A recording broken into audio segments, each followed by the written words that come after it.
A bitter wind swept through the cracked pavement as the city stirred awake. At the corner bus stop, under a flickering streetlight, stood a young man in a frayed jacket.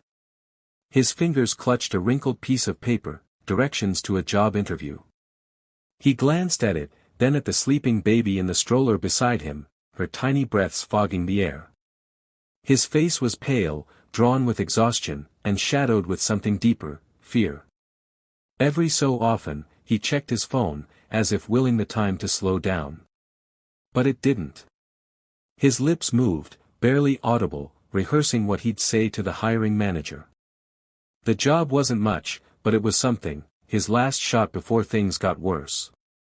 The baby stirred, and he instinctively reached down to adjust her blanket, brushing her cheek with the gentleness of someone trying desperately to hold it all together. Around him, the city rushed past in oblivion, cars honked, footsteps hurried. But for him, the world was narrowed to this one morning, this one chance, and the weight of a child who didn't yet know the stakes. He looked up at the sky, clouded and indifferent, then back at the bus lane. Still no sign of it. He pressed his eyes shut and took a breath that trembled at the edges. "Just get me there," he whispered. "Please." He looked tired. He looked nervous. He looked like a man out of options. But he hadn't given up, not yet. The bus rumbled along slowly, its windows fogged by the breath of early commuters and the chill of the morning air. The man sat near the back, the stroller tucked in front of him, gently rocking with each bump in the road. He kept glancing at the time on his phone, his leg bouncing with nervous energy. Just a few more stops. He could make it, barely. Then the engine groaned. Once. Twice. A loud sputter followed, and the entire bus jerked to a halt. The lights dimmed. The driver sighed heavily and picked up the intercom. "Sorry, folks. Looks like we're stalled. Might be an hour before the next one." Gasps and groans filled the air.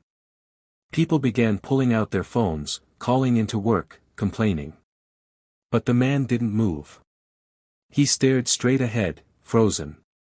His hands clenched the metal bar in front of him as the reality sank in. He wouldn't make it. This one shot, gone.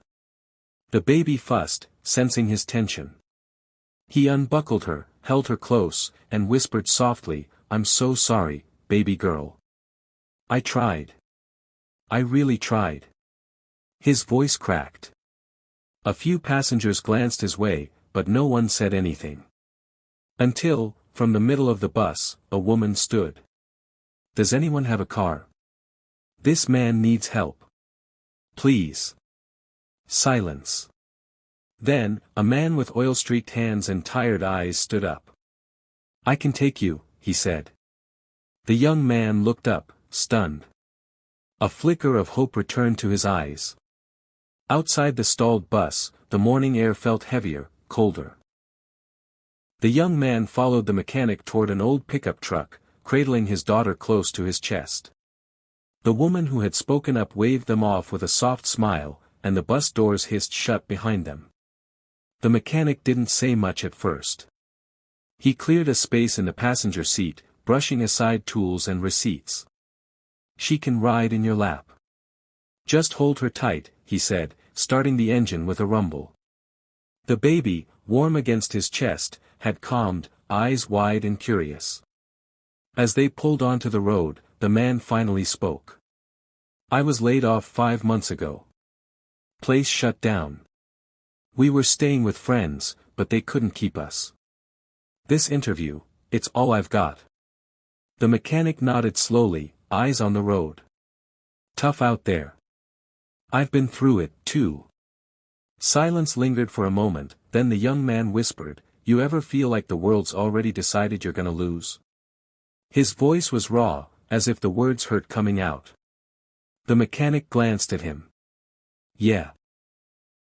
More times than I'd like to admit." A beat passed. Then he added, "But that's when you make your own rules." The truck rolled on through the city, past glass towers and forgotten corners. Inside, 2 strangers sat, one clinging to a final chance, the other offering something rare and powerful, quiet, unspoken kindness. They reached the building with just minutes to spare. The young man leapt out, gently lifting his baby from the truck. "Thank you," he said, breathless, gripping the mechanic's hand. "I owe you." "Just go," the mechanic said with a nod. "I'll wait here in case you need a ride back." He hurried toward the glass doors, heart pounding, but as he pulled the handle, nothing. Locked. A small sign taped to the glass read, "Office closed today due to emergency. Please reschedule online." His breath caught. He stared at the sign, willing it to change. His legs gave out beneath him, and he sank onto the cold concrete steps. The baby stirred in his arms, sensing his shift. He clutched her tighter. "I'm sorry," he whispered, voice breaking. "I did everything I could." His eyes burned. His shoulders slumped. The world felt like it was closing in again, the weight of failure crushing. Then, something small happened. The baby looked up at him, her eyes bright, unburdened, and smiled. A simple, pure smile. No judgment. No disappointment.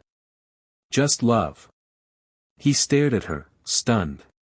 The corners of his mouth trembled, then lifted.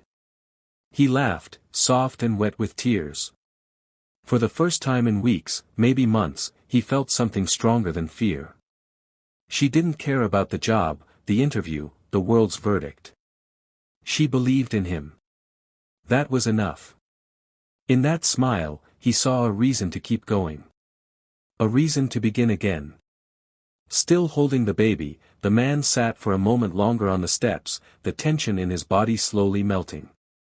He looked down at her, brushing a wisp of hair from her forehead. "We're gonna be okay," he whispered. Somehow. Behind him, the mechanic's truck was still idling by the curb. The man stood and walked back, baby in arms, unsure of what to say. Before he could speak, the mechanic rolled down the window. "No luck?" he asked gently. The man shook his head, trying to smile. "Office was closed. Some emergency." The mechanic nodded like he'd expected it. "Figures. Hop in. Let's get you two somewhere warm." They drove in silence for a few blocks before the mechanic glanced over. "You ever worked with cars?" The man blinked. "Yeah. Couple years in high school. Helped at a shop. Nothing fancy." The mechanic gave a half smile. "Good enough. I run a small garage. Could use another set of hands. Pays honest. You learn fast, I'll teach you the rest." The young man stared at him, not quite sure he heard right. "You serious? I don't say things I don't mean." The baby gurgled happily from his lap, as if sensing the shift. He looked at her, then back at the mechanic. "Thank you," he said, voice thick with gratitude. As they drove off together, a little smile returned to his face, the kind that came not from certainty, but from hope. Everything had changed.